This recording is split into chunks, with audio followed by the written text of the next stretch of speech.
Alors, on avait déjà vu dans la diapositive précédente que les enzymes abaissent l'énergie d'activation, ne modifient pas l'équilibre, ils augmentent la vitesse de la réaction. Un exemple pour montrer comment les enzymes abaissent l'énergie d'activation, beaucoup encore plus que les catalyseurs chimiques, H2O2, le molécule d'oxygène qui peut être oxydée en N2O2 plus H2O. Sans catalyseur, cette réaction sans catalyseur doit fournir 18 kilocalories par mol de H2O2 d'oxygéné pour le transformer en N2O2 et de l'eau. En présence d'un catalyseur chimique qui est le platine, on doit fournir uniquement 11,7 kilocalories par mol d'H2O2. En présence des enzymes comme la catalase, sachez bien, on va revenir sur cette notion que toutes les enzymes se terminent par le suffixe ase, catalase, lactase, déshydrogénase, ainsi de suite. On doit fournir uniquement 2 kilocalories par mol d'H2O2. Donc, on voit sans catalyseur, avec catalyseur et en présence des enzymes, l'enzyme abaisse l'énergie d'activation. Imaginez de 18 calories à 2 kilocalories par mol d'H2O2 si vous devez réaliser plusieurs réactions. Quand vous faites une recherche, un certain nombre de réactions à réaliser, on gagnera de l'énergie. Donc, les enzymes abaissent l'énergie d'activation, ne modifient pas l'équilibre, ils augmentent la vitesse de la réaction. Dernière propriété des enzymes, et là aussi c'est spécifique pour les enzymes, ça ne concerne que les catalyseurs biologiques qui sont les enzymes sont régulables. L'activité catalytique de nombreux enzymes varie en réponse à des signaux métaboliques inhibiteurs ou activateurs. Vous savez que vous avez vu en cours du métabolisme le phénomène, la glycolyse, dégradation du glucose en pyruvate ou les autres, la néoglycogénèse, la glycogénèse, ainsi de suite. C'est différent, ces anabolismes ou catabolismes, par exemple, si on prend le cas de la glycolyse, différentes réactions pour biologie catalysée par des enzymes pour transformer le glucose pour dégrader le glucose en pyruvate. La cellule ne peut pas dégrader continuellement le glucose et pareil, elle ne peut pas synthétiser le glucose tout le temps. Il y a une régulation. Quand la cellule a besoin de stocker le glucose, elle le synthétise. Si la glycémie, vous avez déjà vu ça au cours du métabolisme, qu'est-ce que c'est la glycémie? La glycémie, c'est le taux de glucose dans le sang. Ce taux de glucose doit être régulé, doit être fixé, doit être maintenu à 1 gramme plus ou moins 0,2. Au-dessus, on dit que les patients font une hyperglycémie. Au-dessous, les patients font une hypoglycémie. Ni l'hypoglycémie n'est bien, ni l'hyperglycémie. Il faut une régulation. Il faut que la cellule régule le taux de glucose. Il faut qu'on ait une régulation. Comment elle se fait? Comment on maintient ce taux de glucose? Ça veut dire suivant la cellule, si elle a plus que 1 gramme par litre, elle doit le dégrader par la glycolyse. Si elle n'en a pas assez, elle doit le synthétiser par les autres anabolismes.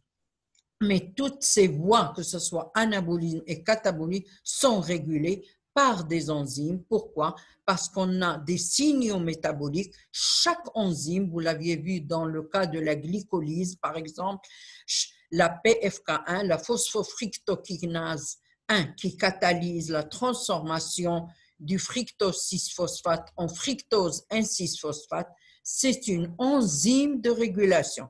Pourquoi? Parce que c'est une enzyme qui possède à la fois des activateurs et des inhibiteurs. Vous avez vu les différents activateurs et les différents inhibiteurs comme le citrate, comme l'ATP, ainsi de suite. Donc, je vous envoie au cours de métabolisme pour voir tout. On va le revoir en TD, comment se fait la régulation avec les inhibiteurs et les différents inhibiteurs et les différents activateurs. inhibiteur bloque la réaction enzymatique, un activateur accélère la réaction enzymatique.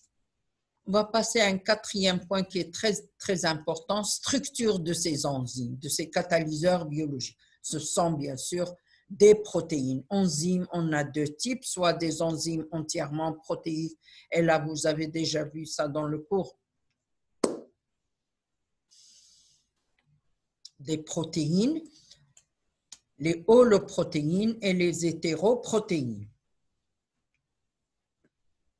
Les holoprotéines, complètement que des protéines, que des acides aminés, parce que les protéines, c'est l'ensemble formé d'ensemble d'acides aminés, donc totalement protéines. Les enzymes qui sont formées de deux parties, ça veut dire une partie protéique et une partie non protéique. C'est ce qu'on appelle les hétéroprotéines. Rappelez-vous, holoprotéines comme homogènes, hétéroprotéines comme hétérogènes. Une partie protéique qu'on appelle apoenzyme et une partie non protéique, c'est ce qu'on appelle le cofacteur.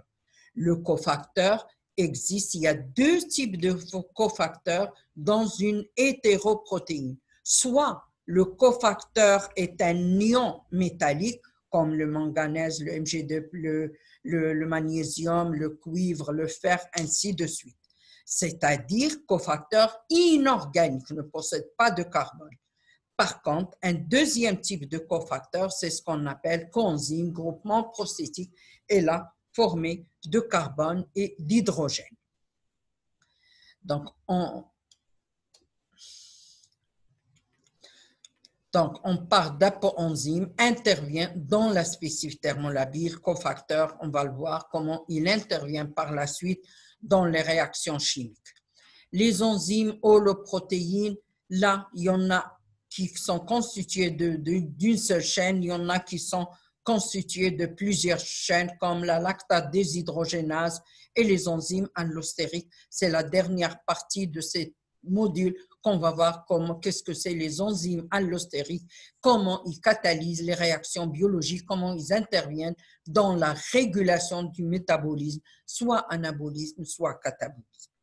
On a déjà vu la définition du site actif, définition, les acides aminés qui rentrent en contact et formés, c'est une partie de l'enzyme constituée d'acides aminés qui entrent en contact avec le substrat. Mais dans le site actif, on a deux parties. Le site de fixation, qui combine au substrat, et le site catalytique qui agit sur le substrat pour lui faire subir la réaction chimique et se transformer en produit constitué de sérine, cystéine, tout ça. Cette partie-là ne sera pas inclue dans votre cours. Le site, après, bien sûr, la partie définition d'un site actif, c'est compris, mais tout ce qui suit avec jusqu'à forme du site actif. Fischer a proposé que la forme du site, il y a deux propositions, un modèle qu'on appelle clé et serrure et un modèle qu'on appelle ajustement induit. Les deux propositions étaient discutées. Fischer a proposé la forme du substrat pour qu'il y ait reconnaissance de l'enzyme vis-à-vis du substrat et fixation du substrat sur le site actif. Il a proposé que le substrat et la forme du site actif de l'enzyme, il l'a comparé comme la clé serrure. Quand vous mettez votre clé dans votre serrure, il faut que ça soit complémentaire pour qu'on puisse ouvrir la porte. Il faut que la serrure soit complémentaire, la forme de la serrure soit complémentaire à la forme de la serrure. Et ouvrir la porte, ça veut dire que la serrure a reconnu la clé et ouvrir la porte, c'est que le substrat se fixe sur l'enzyme et l'enzyme reconnaît sur le substrat, il y aura fixation. Un deuxième modèle de Kocheland propose que l'enzyme et le substrat adoptent mutuellement leurs formes respectives. Molécule, sachant que la molécule d'enzyme n'est pas rigide, mais flexible. Comme il l'a expliqué, on peut l'expliquer l'ajustement induit pour la main, comme la main et le gant. le gond droit va à la main droite, le gond gauche va à la main gauche. On ne peut pas inverser, on ne peut pas mettre le gond gauche dans la main droite. Il y a un ajustement des doigts sur le gond pour reconnaître, pour qu'on puisse mettre le gond droit dans la main droite. Donc, c'est ce qu'on appelle ajustement induit. Alors, les enzymes hétéroprotéines, et là, c'est la partie où on n'a pas uniquement 100% protéines, les enzymes sont formées d'une partie protéique et d'une partie non protéique, ça veut dire formées d'un cofacteur. Et comme on l'a déjà vu tout avant, soit le cofacteur est de nature inorganique, ça veut dire inorganique, il n'y a pas de carbone, les ions métalliques, soit de nature organique, c'est ce qu'on appelle les coenzymes. Lorsque le coenzyme se lie à la protéine enzymatique par une liaison covalente, c'est une liaison qui est solide, qu'il faut beaucoup d'énergie pour détruire cette liaison, on parle de groupement prostétique. Quand la liaison est faible, n'est pas covalente, ça veut dire on ne parle pas de groupement prostétique, d'une liaison coenzyme comme le coenzyme, mais on parle uniquement du co-substrat. Ça veut dire co-substrat, ça veut dire il est collé simplement par une liaison faible au substrat. Exemple d'ions métalliques, il y a des enzymes qui travaillent, qui nécessitent, on va le voir dans la suite de ce cours, ils nécessitent le magnésium, l'anhydrase carbonique nécessite le manganèse, les phosphorylases ne peuvent pas fonctionner, ne peuvent pas phosphoryler, ils ne sont pas actifs s'il n'y a pas présence de magnésium. Certains utilisent le fer, certains utilisent le cuivre, ainsi de suite. Exemple, j'ai donné les cytochromes. Les coenzymes, qu'est-ce que c'est les coenzymes? Molécules indispensables à la réaction enzymatique. Ça veut dire, sans les coenzymes, les enzymes ne peuvent pas jouer le rôle de catalyseur. Ils ne peuvent ni accélérer, ni inhiber la réaction. Ils ne peuvent pas être actifs. Ça veut dire qu'ils sont inactifs sans les coenzymes. La réaction, sachez bien d'avance, qu'il y a certains enzymes qui exigent la présence de coenzymes. Il y a des enzymes qui exigent uniquement la présence de cofacteurs inorganiques qui est le métal, comme les phosphorylases. Il y a des enzymes qui exigent la présence de coenzymes et la présence de métal organique. Ça veut dire d'un métal, ça veut dire un cofacteur inorganique. La coenzyme intervient dans la spécificité site de fixation. On va donner pour expliquer l'action des coenzymes un exemple pour que vous puissiez comprendre. AH plus FA2 déshydrogénase en présence d'une déshydrogénase A plus FADH2. Le FADH2, vous l'aviez déjà vu dans le cours de métabolisme, ce sont des coenzymes d'oxydoréduction. C'est un couple redox. Il existe sous forme oxydée et sous forme réduite. La forme oxydée est le FAD plus, et la forme réduite FADH2.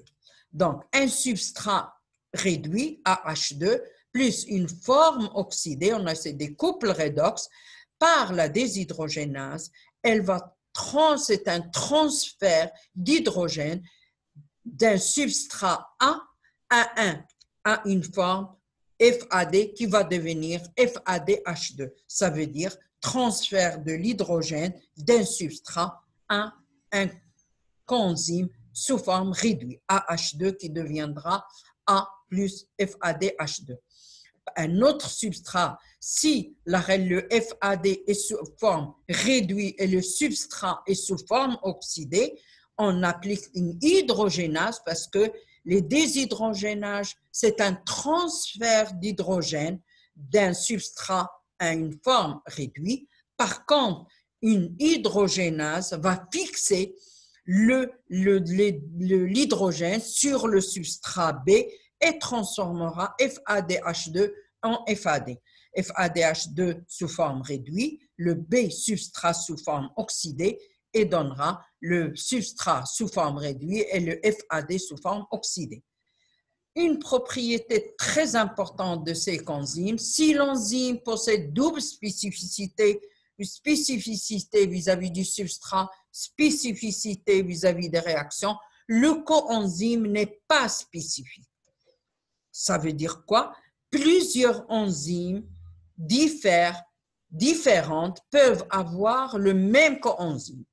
D'accord? Donc, un exemple très important, c'est le cas dans la transformation de l'acétyl du pyruvate en acétyl coenzyme A et l'acétyl coenzyme A qui rentre dans le cycle de Krebs.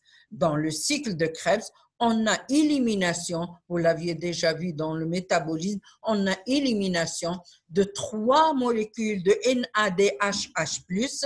Ces 3 molécules de coenzymes sous forme réduite du NADHH+, sont libérées par 3 réactions qui sont catalysées par 3 enzymes différentes. 3 enzymes différentes utilisent le même coenzyme, le NAD+, le couple NAD+, NADHH+. Donc, c'est le meilleur exemple pour comprendre 3 réactions qui utilisent le même coenzyme, donc le coenzyme n'est pas spécifique. Certaines enzymes ont besoin quand le ion métallique est d'un groupement cas des cytochromes noyau porphyre, ça c'est un exemple. Alors, comme on l'avait vu au début de ce cours-là, nomenclature et classification, on a dit que on va voir la classification des enzymes. Les enzymes ont été dénommées, ça veut dire on leur a donné un nom suivant le nom de leur substrat sur lequel elles agissent en ajoutant le suffixe ase. Amidase, amylase, amidon, uréase. Donc, acide aminé, bien sûr, on a utilisé aussi suivant la réaction décarboxylase, aminotransférase, oxydase. C'est ce qu'on avait vu un exemple avant. Mais l'Union internationale de la biochimie a donné une nouvelle classification des enzymes selon le type de réaction catalysée. Trouve 6 classes d'enzymes. La première classe d'enzymes, premier type de classe d'enzymes, les oxydoréductases. Et là, ils sont très nombreuses et vous avez vu plusieurs exemples au cours du cours de métabolisme. Ces oxydoréductases nécessitent un coenzyme, plusieurs types de coenzymes qui appartiennent à ces oxydoréductases, qui jouent le rôle d'oxydoréductase, le NAD comme coenzyme, le NADP, le FAD et le FMN. Ils agissent, bien sûr, comme on l'avait vu des exemples tout à l'heure, sur des couples redox A oxydé, A réduit, B réduit et B oxydé. Première sous-classe des oxydoréductases, ce sont les hydroxylases. Deuxième, les déshydrogénases et les cytochromes. Les hydroxylases, on entend par, bien sûr, tout se désigne par la désignation ase. Le sous-type hydroxylase, ça veut dire, on entend hydroxyle. Le hydroxyle, c'est le OH, le groupement hydroxyle OH, ou on les appelle aussi des monooxygénases. Ça veut dire, on ajoute un oxygène. S'ils catalysent, donc ces hydroxylases catalysent la fixation d'un atome d'oxygène. Vous voyez, une molécule qui contient un CH3, RCH3 transformera par les hydroxylases en R, par exemple, CH2OH. Donc, on a, par rapport à CH3, CH2OH, on a le même nombre d'hydrogènes, mais on a fixé un oxygène. Si c'est un groupement qui contient un RCH2, par exemple R', on transformera ce CH2 en un groupe CHOH en fixant un oxygène. CH2OH, c'est la fonction alcool primaire. CHOH, c'est la fonction alcool secondaire. La deuxième type, les déshydrogénases. exemple, la lactate déshydrogénase. Qu'est-ce qu'elle va transformer? Qu'est-ce qu'elle catalyse, cette enzyme? Elle catalyse la transformation de l'acide lactique à l'acide pyruvique. En présence de quelques enzymes, le NAD, NAD+, le couple NAD+, NADH+. L'acide lactique possède dans son groupement, bien sûr, un groupement méthyle, une fonction alcool secondaire, CHOH, et une fonction acide. La fonction alcool secondaire, en présence du NAD sous forme plus, va se transformer en cétone. Et le NAD+, qui était sous forme oxydée, devient sous forme réduite, NADH, HF+. Et là, je donne toujours cet exemple d'oxydoréduction quand on va, suivant l'exoxydation des fonctions, et ça, normalement, vous avez vu ça en chimie organique, on oxyde quand on a un phénomène d'oxydation. Dans le sens d'oxydation, on va de l'alcool primaire, on l'oxyde en aldéhyde et après en acide. Si c'est un alcool secondaire, on l'oxyde en cétone et on ne va pas jusqu'à ce stade acide. Là, il y a dégradation de l'acétone.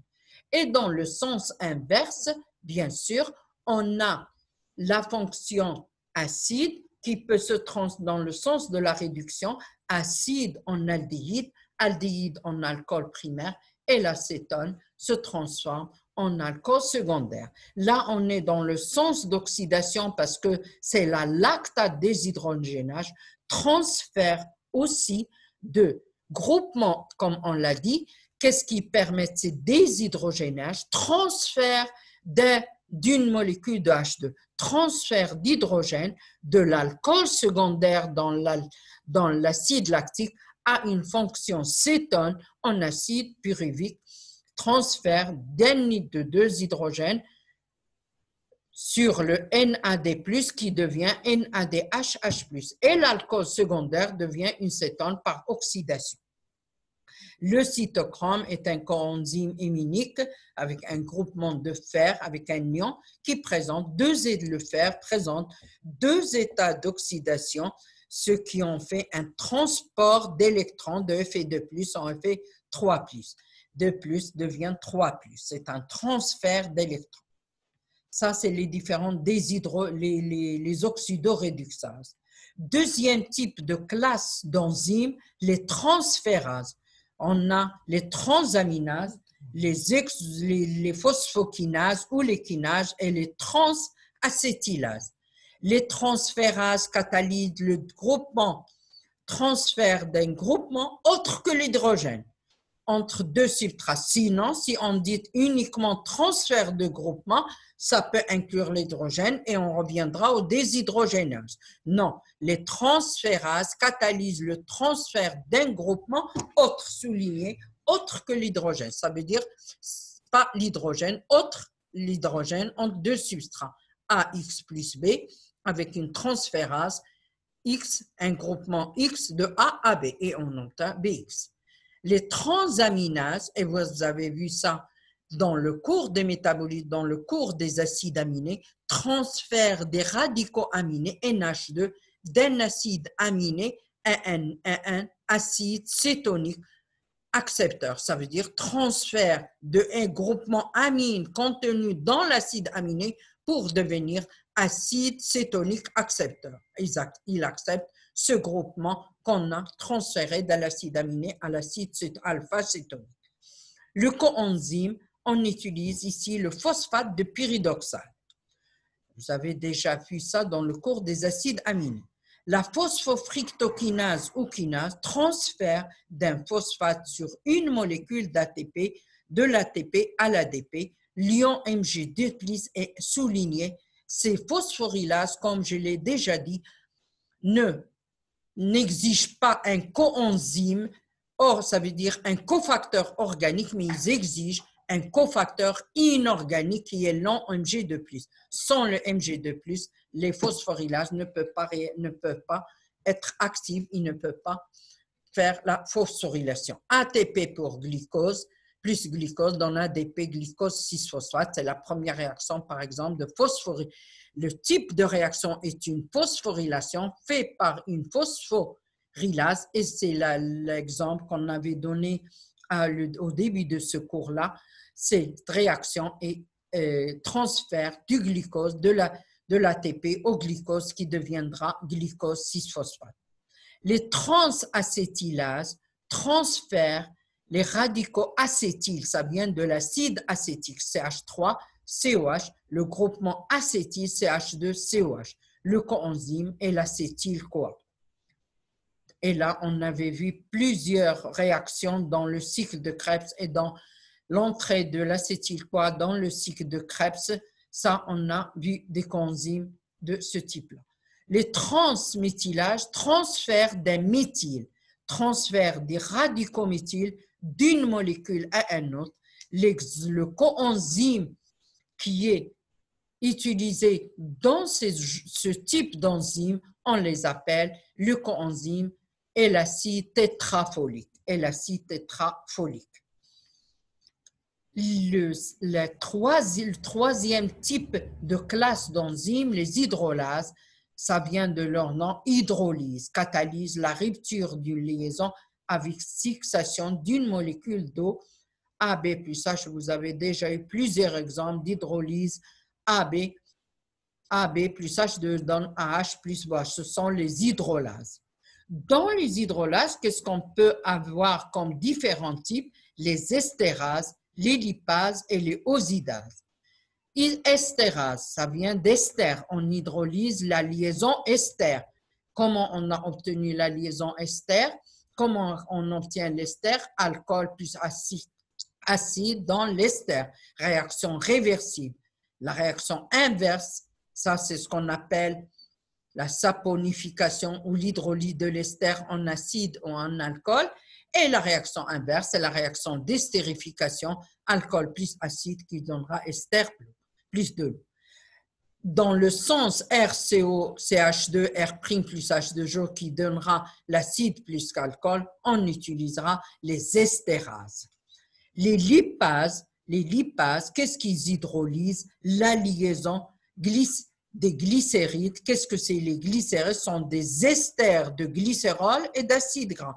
On coupe la liaison ester dans le glycéride et on obtient glycérol plus acide gras, c'est les lipases. Vous avez vu ça dans le cours des lipides en S3. Les osidases hydrolysent les osides. Glycosidase, galactosidase, ce sont hydrolysent la liaison osidique. Et là, on avait vu plusieurs types dans le cours des glucides, glycosilates, les mannosidases, ainsi de les alpha-glycosidases, les bêta-glycosidases, ainsi de suite. Les enzymes protéolytiques hydrolysent et là, les osidases permettent de déterminer la structure des glucides en utilisant ce type d'hydrolyse. Les enzymes protéolytiques hydrolysent la liaison peptidique RCONH R' plus H2O qui donnera un acide plus une amine, RNH2. La liaison peptidique est une liaison de type amide, CONH. Comment on obtient la liaison amide? C'est un acide plus une amine. Dans le sens de la liaison peptidique est hydrolysée en acide et en amine. Mais sachez bien, CONH, c'est une liaison peptidique, on dit elle est de nature amide. Un autre quatrième type de classe, les liases catalysent la rupture des liaisons CC, carbone-carbone, carbone-azote, carbone-oxygène, carbone-soufre. Décarboxylase d'acide cétonique, les coenzymes et la thiamine pyrophosphate. Il hydrolyse la liaison carbone-carbone en donnant, ce sont des acides alpha-cétoniques parce que le groupement carboxylique est en alpha d'un groupement cétonique. Et on peut obtenir avec ces décarboxylages en présence de la thiamine une molécule contenant une fonction aldéhyde, RCHO, plus du gaz carbonique. Décarboxylase, ils enlèvent un groupement carboxylique de COH. La décarboxylase d'acides aminés, on l'a déjà vu, mais qu'est-ce qu'ils utilisent le plus important? Le coenzyme et le phosphate de pyridoxal. Décarboxylation d'un acide aminé, RCHNH2CO, RCHNH2 sur élimination d'une molécule de gaz carbonique. Cas de la pyruvate dishydrogénase, là, vous l'aviez déjà vu dans le cours, vous l'aviez déjà vu dans le TD du cours de métabolisme, c'est pas uniquement une enzyme qui utilise un seul coenzyme, mais c'est un complexe enzymatique pour faire la décarboxylation. On utilise plusieurs coenzymes à la fois. C'est un complexe enzymatique qui a besoin de 5 coenzymes, la thiamine pyrophosphate, le NAD, le FAD, le coenzyme A et la lipoate. Et là, je vous renvoie au TD. Les isomérases catalysent le déplaçant d'un groupement à l'intérieur d'une molécule sans que la formule brute varie. Exemple, les épimérases et les mutases. On